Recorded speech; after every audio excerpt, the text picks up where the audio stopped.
What's going on, everybody? We've got some hot new patch notes fresh off the presses. Well, I guess not really that fresh. They were about 5 hours ago, but your boy was sleeping. I'm not awake at 4 in the morning. Um, so, we got a whole bunch of stuff headlined by this bad boy right here. Daily weekly quests are now available, but we will talk about this later. First things first, we're going to talk about this stuff here. I tried giving it a little bit of a gray highlight just so it's not as miserable looking on the white background.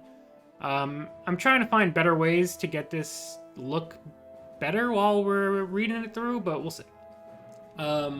So, let's take a look at some of the bugs they fixed first, and then we'll go through. This is more of a quality of life. When you activate Batman's leader ability, if you've played Lucius, you will see upgraded gadgets instead of regular gadgets.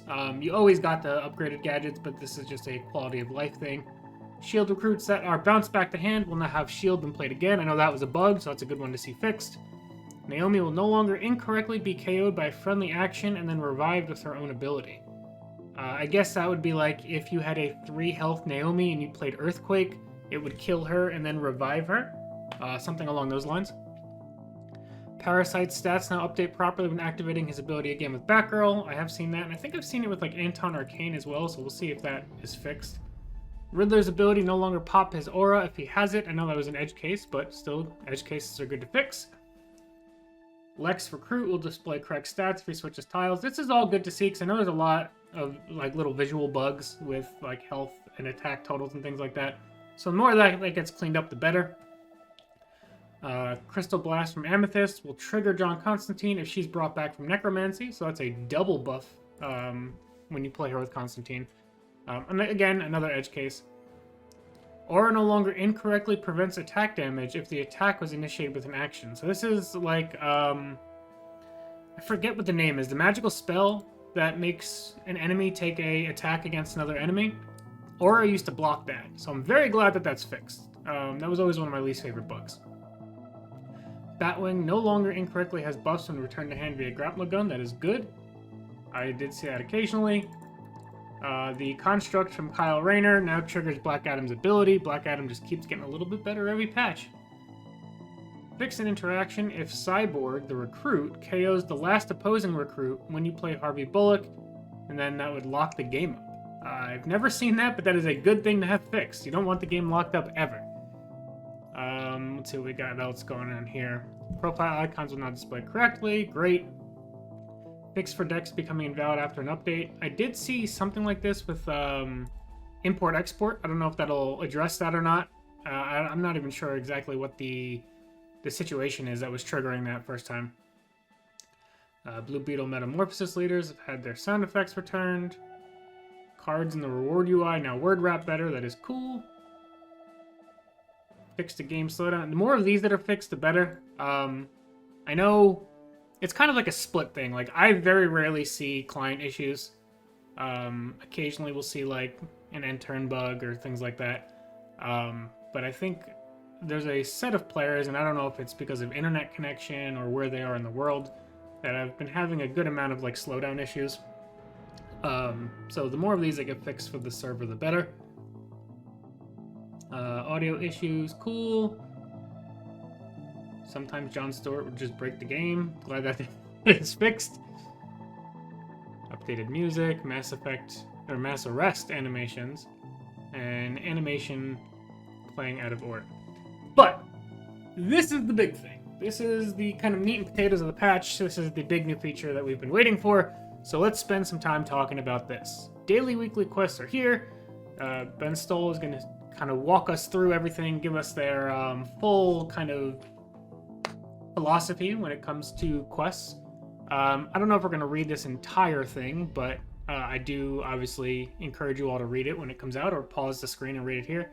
But highlights. Completing a daily quest will award you 1,000 coins. You can have up to 3 daily quests at a time. I believe we'll get to that later. And completing a weekly quest will award you with 4,000 coins. So that is 2 packs per weekly quest.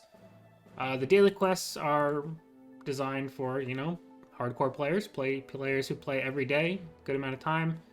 Weekly quests, you know, if you don't play every day, they want you to still get big chunks of coins for doing, or, you know, less play sessions. the start of each week, you will get one new weekly quest. You'll have the entire week to complete it. So you get one 4,000 coin quest per week.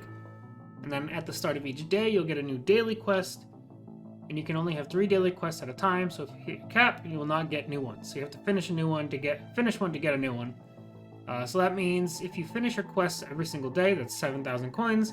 And if you finish your weekly quest every week, that is additional 4,000 coins. So that is 11,000 coins per week just from quests.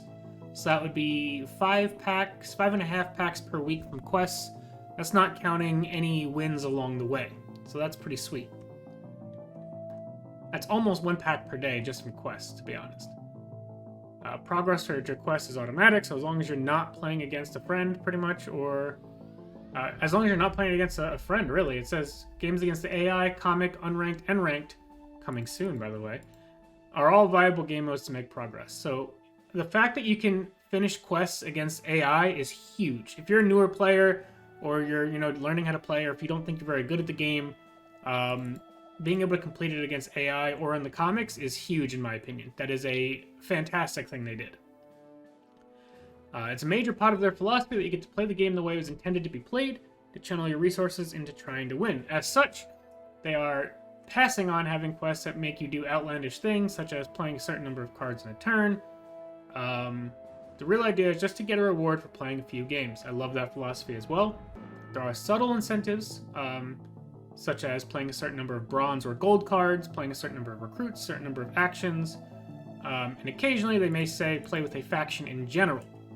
However, what they did not do is say play a specific card, since they said we will not make you play Green Lanterns. They did not say play a specific leader. That means if you don't have a leader, you don't miss out on the quests.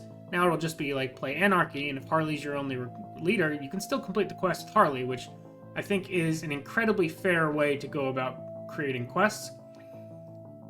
And basically, they're saying, we're not trying to be too fancy, we really just want to get rewards in your hands for playing the game, which is awesome. Additionally, you will have the ability to re-roll 1 daily quest per day, replacing it with a brand new quest. So if you absolutely hate playing Tyranny and you get a Tyranny quest, you can re-roll it. That is pretty sweet as well. And, as always, we're open to feedback and let us know. So, obviously, we'll get to see what the list of quests are as we start playing with the game in the patch.